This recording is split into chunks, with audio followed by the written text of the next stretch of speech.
নব রান্নাঘরের একটা নতুন রেসিপিতে তোমাদের সবাইকে আবারও অনেক অনেক স্বাগত। আজকে আমি তোমাদের সাথে পনিরের একটা অসাধারণ রেসিপি শেয়ার করব। সেটা হলো কি বলো তো, চলো পনিরটা কাটতে কাটতে বলি। চিকেন কষা তো আমরা অনেক খেয়েছি, তাই না? তাই আজকে ভাবলাম পনির কষা বানাই। পনিরগুলোকে আমি একদম বড় বড় পিস করে কেটে নিচ্ছি। এই দেখো, তোমরা তোমাদের পছন্দ মতন পিস করতে পারো, সাইজ রাখতে পারো। আমি একদম বড় বড় করে নিয়েছি। তো প্রথমে আগে পনিরগুলোকে ভেজে নেব। তো কড়াই বসিয়ে দিয়েছি, কড়াই গরমও হয়ে গেছে। দিয়ে দিচ্ছি সর্ষের তেল আর দেবো সাদা তেল। আমি দুটো মিশিয়ে করছি, তোমরা চাইলে পুরো সাদা তেলে বা পুরো সর্ষের তেলেও রান্নাটা কিন্তু করতে পারো।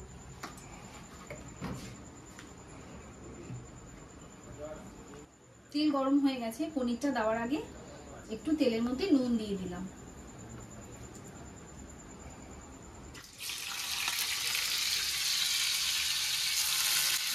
পনিরগুলো আর ছুটে আসবে না।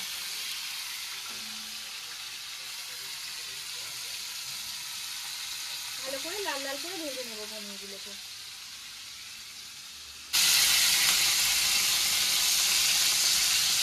পনিরের চারপাশটাই ভালো করে উল্টে পাল্টে কিন্তু ভেজে নেব। বেশি কড়া করবো না। পনিরগুলো কিন্তু আমার ভাজা হয়ে গেছে। তুলে নিই পনিরগুলোকে।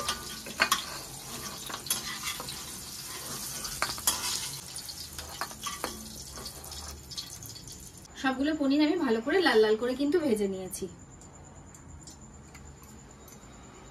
এবারে পনিরের সাথে সামঞ্জস্য রেখে আমি আলুগুলোকে কেটে নিয়েছি। যেহেতু পনির কষা, আমি ওই জন্য কিন্তু আলু দিচ্ছি। আলুগুলোকেও লাল লাল করে ভেজে নেব।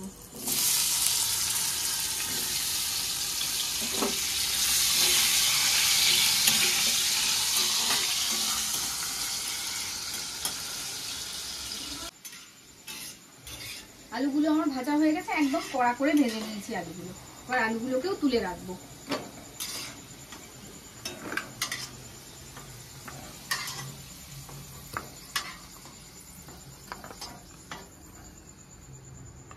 পনির আর আলু ভাজা হয়ে গেল। এবার এই তেলের মধ্যেই দিয়ে দিচ্ছি একটা তেজপাতা, একটা শুকনো লঙ্কা আর একটা এলাচ ফাটিয়ে দিলাম।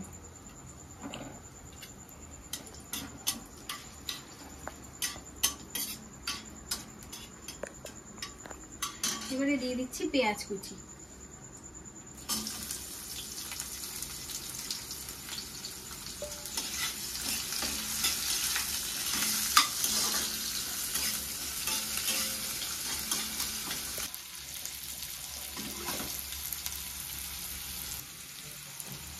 পেঁয়াজের মধ্যে দিয়ে দিচ্ছি চিনি, দিয়ে ভালো করে পেঁয়াজটাকে আগে লাল লাল করে ভেজে নেব।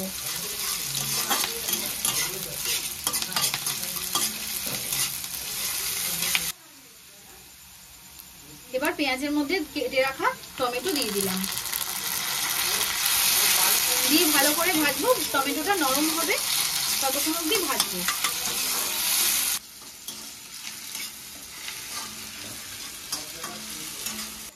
এবারে একে একে সব গুঁড়ো মশলাগুলো দিয়ে দেবো। জিরে গুঁড়ো, লঙ্কা গুঁড়ো,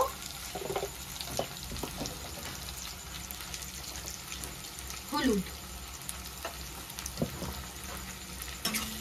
ভালো করে মিশিয়ে নেব গুঁড়ো মশলাগুলো।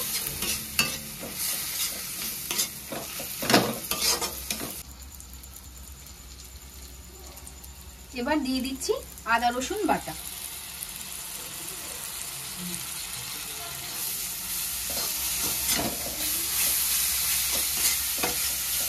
ভালো করে মশলাগুলোকে কষাবো।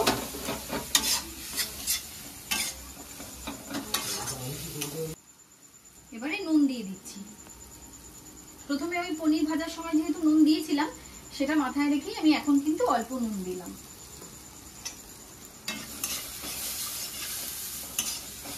এবার একদম অল্প অল্প জল দিয়ে মশলাটাকে আগে কষিয়ে নেব।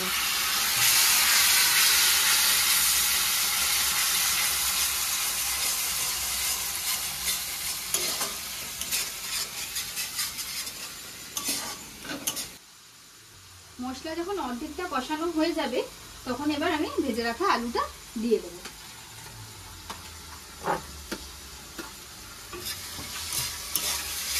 এবার বাকি মশলাটা কষাতে কষাতে আলুটাও কিন্তু সেদ্ধ হয়ে যাবে। ভাজাতে অর্ধেকটা সেদ্ধ হয়েই আছে আলুটা, বাকিটা মশলা কষানোর সাথেই কিন্তু সেদ্ধ হয়ে যাবে।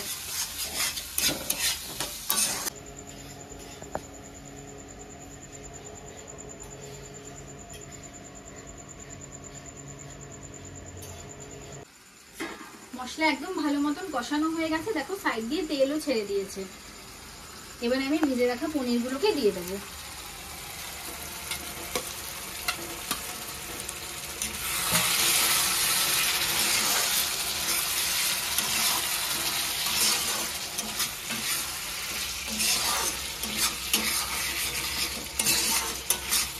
দু মিনিট আঁচটা কমিয়ে এটাকে ঢেকে রাখবো, পনিরের ভেতরে মশলাগুলো টানবে। চলো এবার ঢাকাটা খুলে দেখি।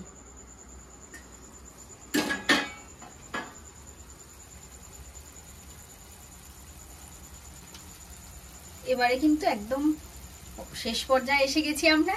দিয়ে দিচ্ছি ওপর থেকে গরম মশলার গুঁড়ো, আর এই জিনিসটা মাস্ট, এটা স্বাদটাকে কি বলবো 10 গুণ বাড়িয়ে দেবে, সেটা হলো কাসুরি মেথি।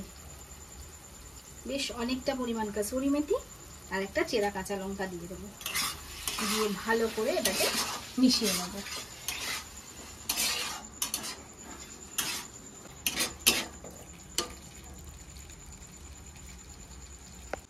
পনির কষা হয়ে গেছে, আমি গ্যাস অফ করে দিলাম। এবার সার্ভ করার পালা।